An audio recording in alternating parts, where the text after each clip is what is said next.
بہت خوب، ماشاء اللہ. کتنی سنجیدگی سے سنینا نے اظہار یکجہتی کی ہمارے کشمیری بھائیوں اور بہنوں کے لیے. نیکسٹ پارٹیسپینٹ کی طرف بڑھنے سے پہلے میں بتانا چاہوں گا اپنے ناظرین کو کہ ہمارے پاس ایک ججز پینل میں نیا ایڈیشن ہے جن کا نام ہے مسٹر فہیم ناز، جنرل سیکرٹری حلقہ فکر و ادب، ایکس سیکرٹری رہ چکے ہیں کراچی یوتھ اسمبلی کے، جو کہ اپنی نالج سے اور اپنی اسکل سے ان بچوں کو جج بھی کریں گے اور ان کی رونمائی بھی کریں گے. تو چلتے ہیں ہم اپنے نیکسٹ پارٹیسپینٹ کی طرف جن کا نام ہے انشرا کامران. محترم جج صاحبان اور تمام ناظرین کو میری جانب سے السلام علیکم. میرا نام انشرا کامران ہے اور میں میٹروپولیٹن اکیڈمی اسکول سے یہاں پر تقریر کے ایک کمپٹیشن میں آئی ہوں.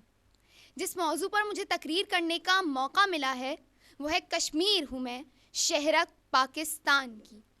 جناب والا، کشمیر جس کے 1947 کے بعد 2 حصے کر دیے گئے، ایک کا نام آزاد کشمیر اور دوسرا مقبوضہ کشمیر.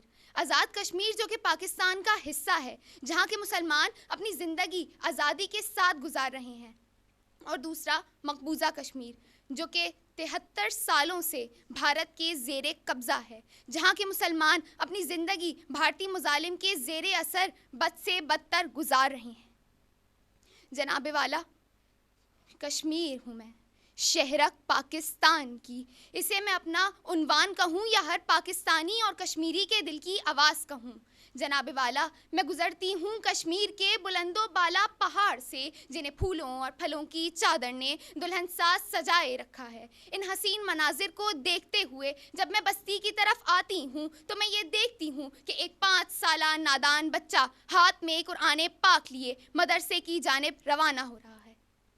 نادان یہ نہیں جانتا کہ وہ دشمن کے 3 تیروں کا نشانہ ہے. وہ بچہ آگے بڑھتا ہے، مدرسے کے دروازے پر دستک دیتا ہے کہ اسی لمحے دشمن کے 2 تیر اس کے دونوں بازو اس کے جسم سے علیحدہ کر دیتے ہیں اور اگلے ہی تیر سے اس بچی کی شہادت واقع ہو جاتی ہے.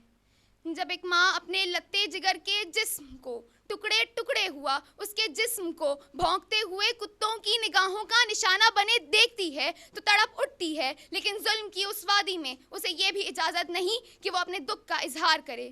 تو بس سب غم دفن ہو جاتے ہیں اور صرف ایک صدا رہ جاتی ہے کہ کشمیر بنے گا پاکستان، کیونکہ کشمیر ہوں میں، شہرک پاکستان کی. جناب والا، 5 اگست 2019 کے کرفیو کے بعد جب بھی کشمیری اپنی آزادی کے لیے اقدامات سرزد کرتے ہیں، دھرنے دیتے ہیں، احتجاجی مظاہرات کرتے ہیں، تو اس کے نتیجے میں کیا ہوتا ہے؟ روز روز بڑی تعداد میں کشمیری مارے جاتے ہیں.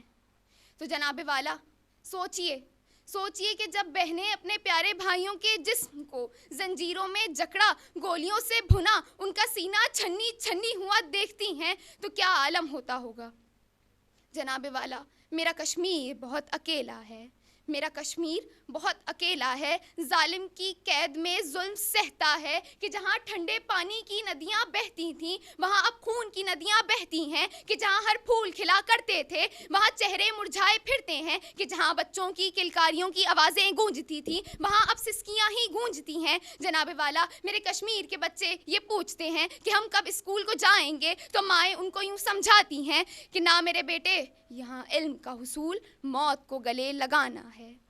میرا کشمیر بہت اکیلا ہے، میرا کشمیر بہت اکیلا ہے. جناب والا، میرا کشمیر جس پر بہت ظلم ڈھایا گیا، بمباری کی گئی، گولیوں کی بارش کی گئی، عبادت گاہیں بند کی گئیں، درسگاہوں کو مندر گاہیں بنایا گیا. ظلم کی یہ انتہا نہ رہی کہ روز کشمیری مارے جاتے ہیں، عورتیں بیوہ ہو جاتی ہیں، بچے یتیم ہو جاتے ہیں. نہ عورتوں کی عزت محفوظ، نہ بچوں کا مستقبل محفوظ. ظلم کی انتہا نہ رہی کہ کرونا وبا کی سنگین صورتحال میں کشمیریوں کو تو علاج کی سہولت تک میسر نہیں، اس لیے کہ وہ مسلمان ہیں. تو بس پھر ٹھیک ہے، اب سب مسلمانوں کا یہ فرض ہے کہ اپنے کشمیری بھائیوں کو ظالم کی اس قید سے آزادی دلوائیں. مودی سرکار کی ہٹ دھرمی اور بھارتی افواج کے مظالم سے انہیں آزادی دلانا اب تمام امت مسلمہ کا فرض ہے. اس لیے تمام امت مسلمہ کو ایک پرچم کے سائے تلے یکجہت ہو کر کشمیریوں کی آزادی کے لیے آواز اٹھانا ہوگی، خاص طور پر پاکستان کو، کیونکہ کشمیر ہوں میں، شہرک پاکستان کی. قصہ مختصر، سسکیوں میں ڈوبی ہوئی ہیں وادیاں کشمیر کی، سسکیوں میں ڈوبی ہوئی ہیں وادیاں کشمیر کی، خون سے اب ابھر رہی ہیں نہریں کشمیر کی. ظالم کا بھی کیا ظلم ہے کہ ختم ہوتا ہی نہیں، ظالم کا بھی کیا ظلم ہے کہ ختم ہوتا ہی نہیں. شاید ظلم سہنا عادت بن چکی ہے کشمیر کی. شکریہ.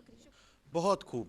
اور بے شک میرا کشمیر بہت اکیلا ہے، جسے ہم سب کی، ہم پاکستانیوں کی ضرورت ہے.